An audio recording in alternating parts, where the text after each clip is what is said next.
This has been a long time in the making here, but I made these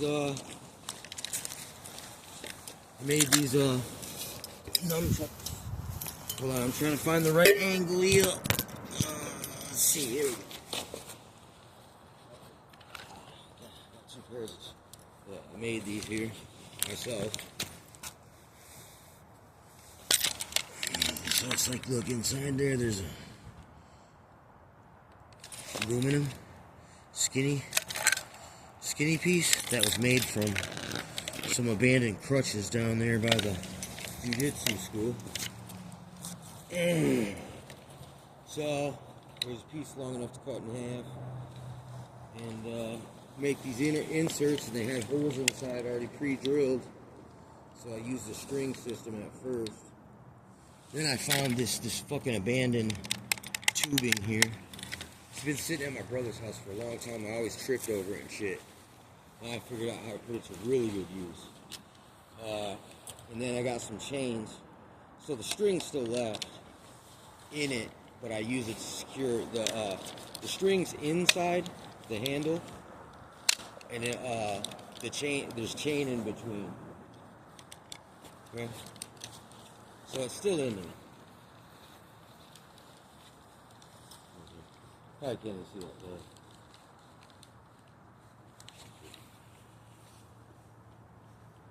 Oh.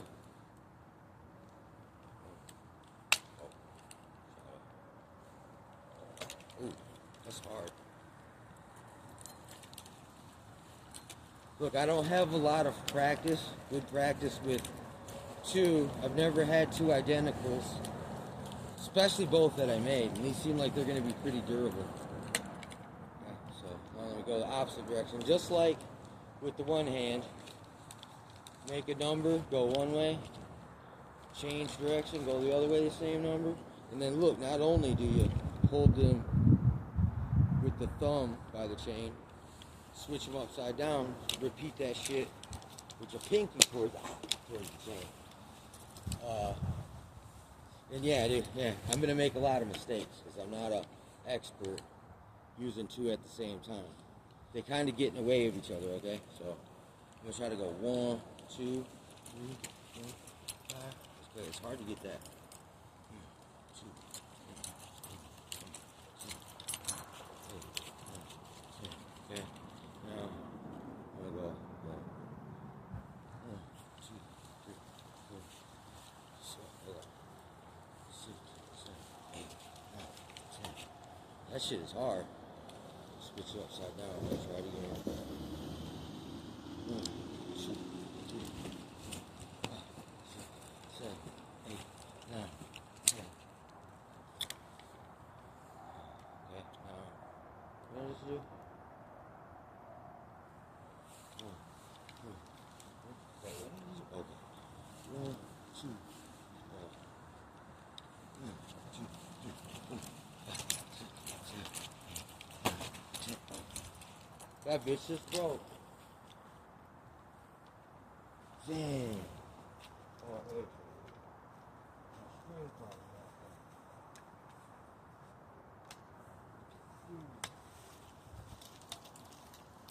I know what it is, man, that string. Yeah, that sucks. My string fucking malfunctioned. Because there's knots in the strings that not being around. That sucks, man. But, hey, I've kind of been rushing it together this quite sucks, doesn't it? You know what I'm saying?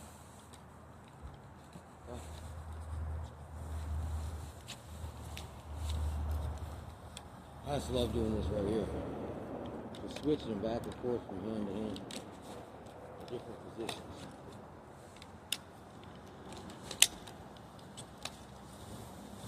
And look, you can even do it like this. Start springing it vertical instead of horizontal.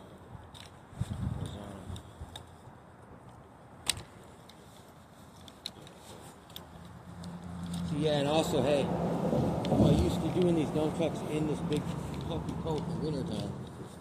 You know, it kind of, look, it changes it a little bit. And doing that right there is just like doing this. Hitting the bottom of the top of your fucking arm. You should really practice on hitting your armpit. Because that's one of the whole moves is trapping it. And shooting it out like that. And you could do it backwards too. You gotta grab closer to the end. Yeah, I got it in position. There's a little pop. Yeah, backwards is different.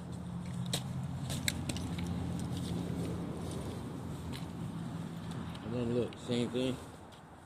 Now I'm doing the inverted grip here.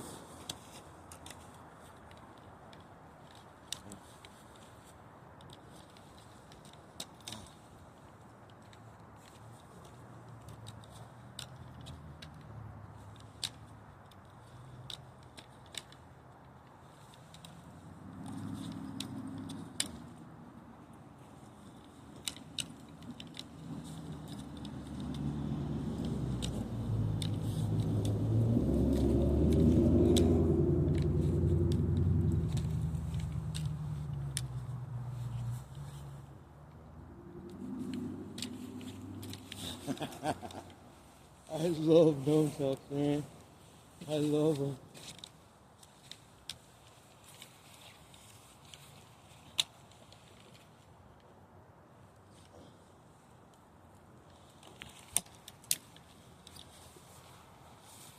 See, when you, what are they gonna say? Pack it out, man. I just got stoned, man.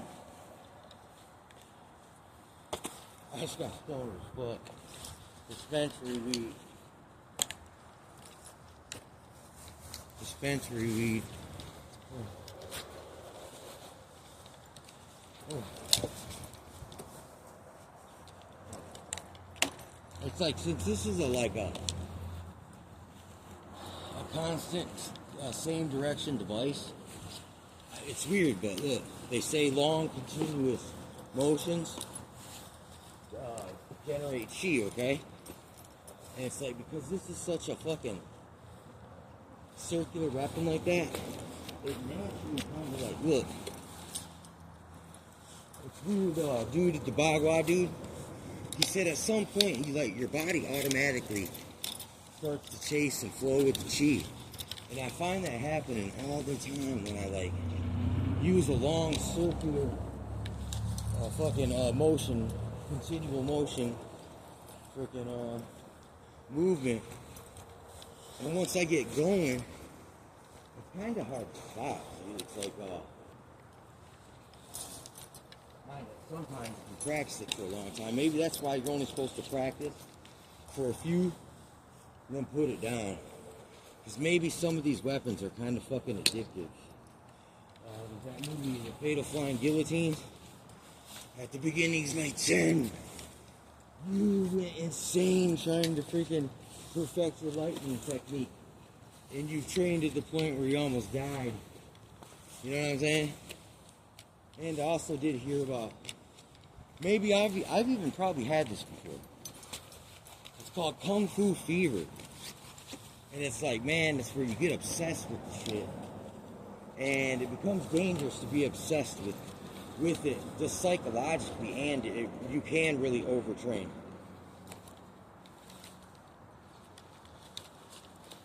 You know what I'm saying? You can. Yeah. But I get it, though. I've probably broke plenty of rules, okay?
Oh.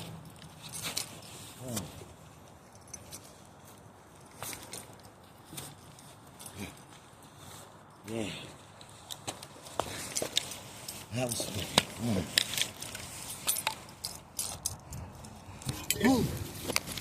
Whoa.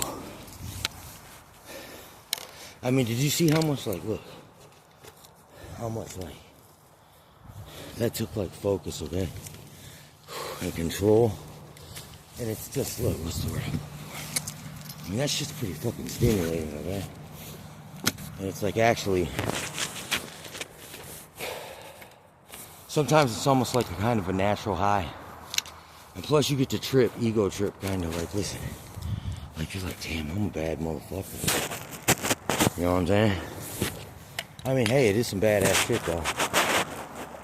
It ain't bragging if you can back it up, I guess. You can brag if you can back it up. Whew. But yeah, that's like, they say that, like, about video games, man. Video games are so fucking stimulating. They're addictive.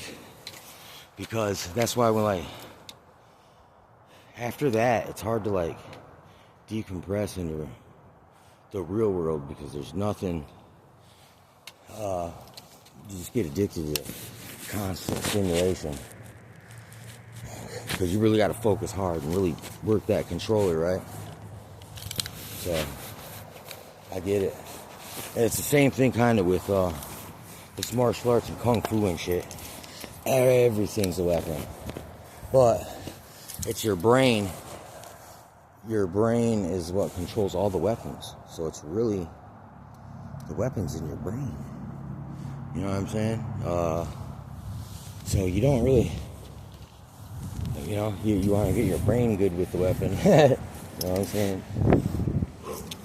And that shit almost, look, to some extent, well, if it happens in this particular training method, probably happens in others where you get spontaneous, like, movements. But, like, I even heard it in karate. It said, I wasn't in karate, but I heard karate dude talk about it. There's subsequential movements within the katas. And there's also a forward and a reverse kind of application. Like, do the kata backwards, right? And forward, that's kind of a move in itself. Kind of like, you know what I'm saying? It's kind of like, but look, within the whole movement, there was like a whole fucking other sequence of attacks and moves kind of hidden there. Fucking,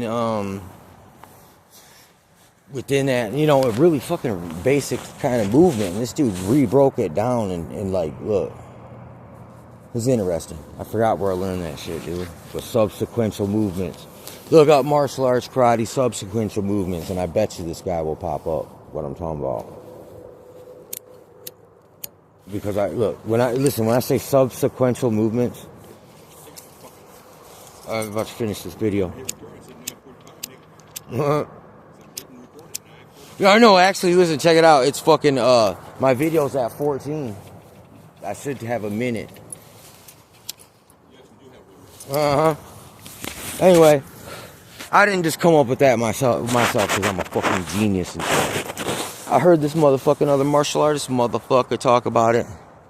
And he was just giving the shit away, man. That's not even like gleaning techniques, which means I'm like stealthily trying to like decipher corporate espionage or kung fu and shit. Nah, this guy's just giving it. And if you're a like decent martial artist, you'll be like, oh, that's like, look, you'll catch it right quick. Once you got your mind programmed and primed and opened up to this shit, it's like, you'll be like, It's just funny, man. I brought it as tape, though. Anyway, about to go try to make some more music. My name is Red Merc Productions. This is LBP for Meal. Skywatch Chronicles. Motherfucking L Burner. Chris Man. The Ninja. Much love, safe travels, God bless. Till next time. Peace, man. High five machetes.